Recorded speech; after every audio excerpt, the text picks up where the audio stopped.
Shalom everybody and welcome back. There's a first time for everything, and this morning I prayed in a cave. My morning prayers took place in that cave you can see in the background beside the waterfall. There's a first time for everything, my friends. I thought I'd just share that with you before this week's Torah study, Parshat Vayakel. We'll begin with the verses as usual, followed by the analysis. It's a very special teaching. Welcome back. Shalom everybody and welcome back. We're going to be looking at a fascinating character in the Torah. His name is Betzalel. He is the architect. He is the builder of God's tabernacle and all the furnishings inside, including the Ark of the Covenant, the menorah, and all the altars and whatnot. His name is Betzalel. He's introduced immediately in this week's Torah portion. And let's look at the verse. See, the Lord has called by name Betzalel. First question we have, why does the word see? Okay, this only reason the word see would be used is when God's trying to get our attention. He wants us to notice something. Open your eyes and look. What shall we be looking at? The name itself, Betzalel. And the fact that the Lord has called him by this name. Well, what does that mean? The Lord has called him about this name. Did he have other names? And that's always a possibility. We're going to be answering that in a moment. The second question we're going to have is the genealogy part. See, I have called by name Betzalel, son of Uri, son of Hur, from the tribe of Judah. And I will fill him with the spirit of Elohim, of God, with wisdom, understanding, and knowledge. Now, second question is about the genealogy. Usually in the Torah, when someone is introduced, it's always by the father's name only. There's no need to get into the whole family tree. But the Torah in this particular example is putting emphasis on the grandfather. The grandfather is included, whereas in most cases the grandfather is never included. So the Torah is trying to get our attention. See that I have called him by the name Betzalel, but also see that he is the son of Uri and the son of Hur. Hur is very important here, as is the tribe of Judah. Okay, so what are we talking about here? Who is Hur exactly? That the Torah wants to make a connection between Betzalel and Hur. Hur is the one who was martyred by the angry mob who was building the golden calf. If you remember, when they started building the golden calf and wanted to worship it, there were two people in charge when Moses was gone, and that was Aaron, his brother Aaron, and Hur. The mob first went to Hur because he was getting in their way. He was trying to stop them, and he was killed because of it. And Aaron saw what had happened and was trying to delay and cooperate with the angry mob in order to delay things so that Moses could come back down the mountain. Now Hur, what was Hur so angry about? Not just that it was a sin, but that this was a false representation of God. Okay? Because everybody knew, even the Israelites themselves knew, they're the ones building the calf. The golden calf has no power of its own. It's only the power that we attribute to it, meaning symbolic power, that gives it any kind of purpose or meaning. And Hur said, whoa. If we're going to be Israel, we don't do that. We don't do symbolic power. We don't do false gods. We don't substitute for the real thing. And now we see the connection with who Betzalel was. Why? Because Betzalel, he was the real thing. He was connected to the real thing. Look at how the verse introduces Betzalel. Filled with the Spirit of God. Who else in the Torah has such an introduction? Who else? Nobody. Filled with the Spirit of God, given divine wisdom, insight, and knowingness. Okay? Now the Zohar says something very interesting. Okay? It says that when Betzalel was introduced to Kehilat Israel, to the community of Israel, everyone noticed a face change. What do you mean a face change? It says that he went from appearing like Betzalel to his grandfather. All of a sudden, there was a striking resemblance to his grandfather Hor, who was martyred. At that point, all of Israel knew what was going on. They knew what was going on. They knew that this person who was appointed to be the architect of the Mishkan, the Tabernacle, was a response to the mission that Hor wasn't able to complete. What was the mission? That we don't accept symbolic religion, substitute gods. It's either the real thing or it is nothing. We only take direction from the Most High. So it's symbolic religion versus access to the real thing. Symbolic religion is we attribute a power to something and it's externally imposed. It's imposed by the authority figures. It's imposed by the mob mentality. That's not religion. Religion comes from the inside out. God fills you with his presence, his light, and his spirit, and you come into a knowingness. So when Betzalel's face turned into his grandfather's face, everybody knew there was a direct connection.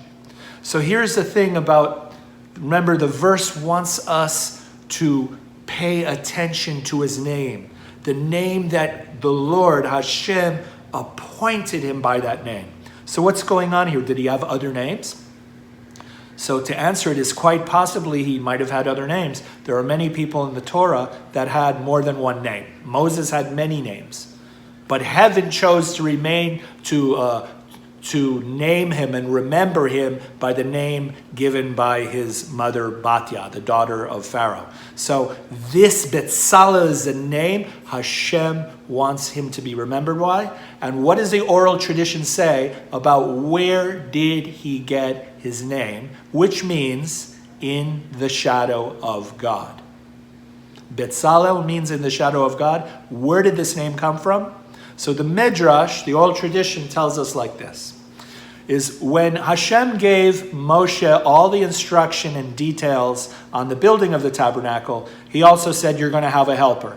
I want you to meet the helper, and Moshe, meet this person, right? He's an architect and all that. He's going to be the chief architect and builder of the tabernacle. Moshe was quite surprised, to say the least, when he first met who would be Betzalel, the person who would be Betzalel. Why was he surprised? Well, mostly because everything that Moshe was trying to tell Betzalel somehow already knew. And he would like almost complete the sentence for Moshe. And Moshe's like, Moshe didn't even have to elaborate. He would begin to instruct, and Betzalel already knew. And Moses says to Betzalel, he says, I don't recall seeing you on the mountain when God was giving me the instructions, but maybe, just maybe, you were standing in the shadow of God. And the Hebrew phrase, in the shadow of God, is Betzalel. And now we can understand why Hashem said, I'm calling him by that name, and you're going to remember that for generations.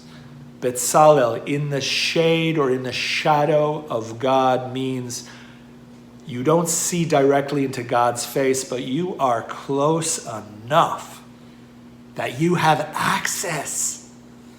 You have access.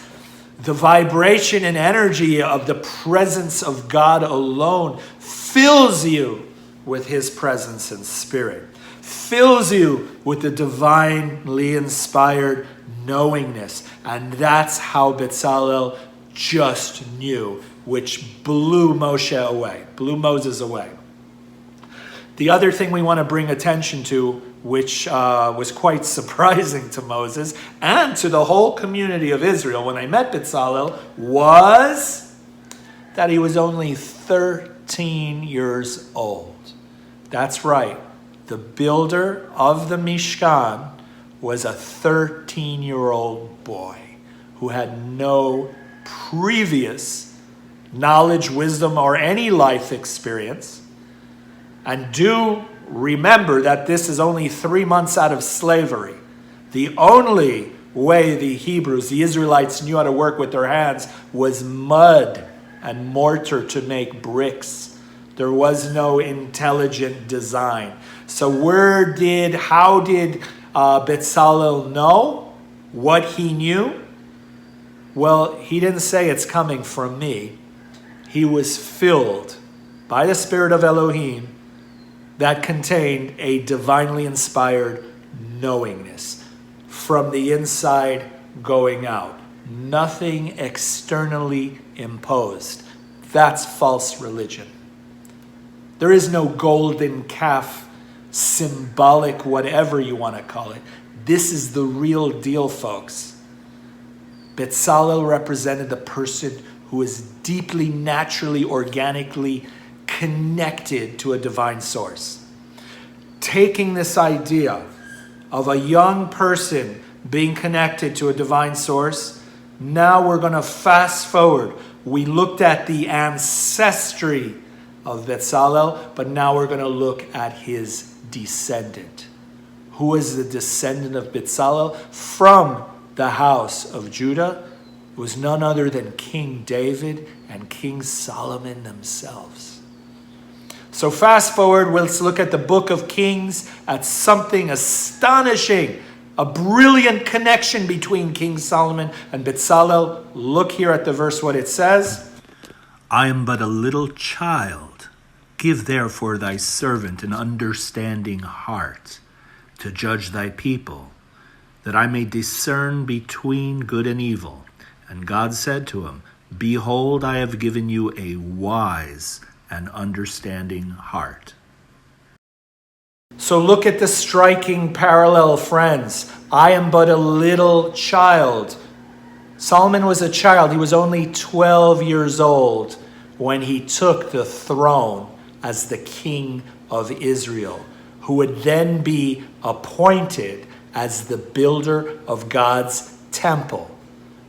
So do you see the parallels? Betzalel, 13 years old, no life experience, and is filled with the Spirit of God and wisdom and divine knowingness.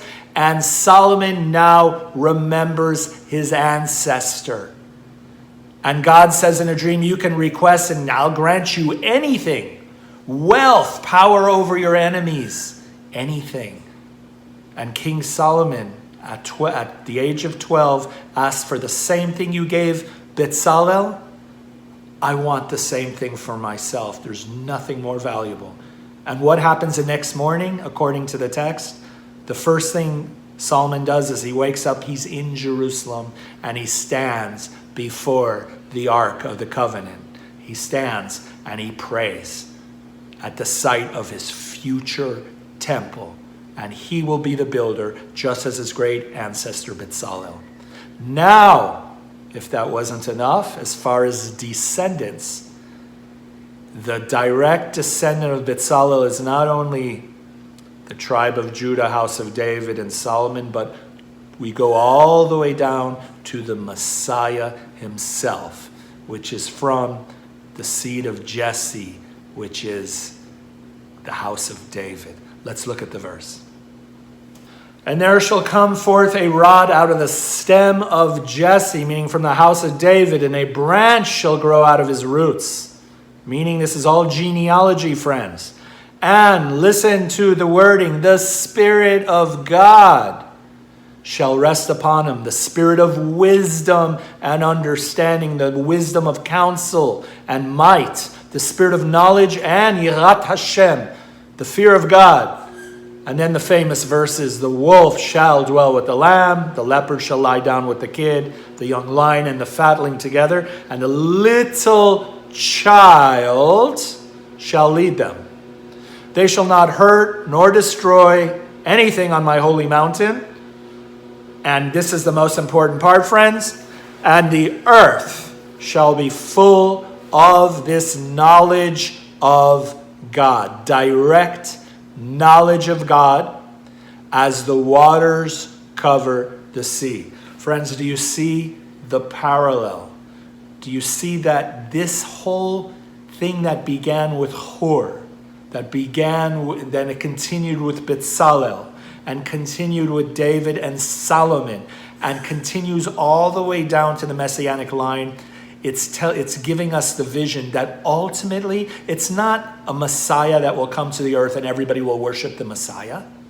It's that the whole earth will be filled with the Spirit of God. The knowledge and wisdom will fill the earth, will be accessible to everybody, and that day is coming soon. We are in the process of that. That's why we need to start questioning the old models of symbolic religion, which played a role for some time in history, but we need to start opening up ourselves up as channels to the Holy One and have direct access by having a personal and experiential relationship to that source of life, that creator that we worship, Hashem, the Almighty One.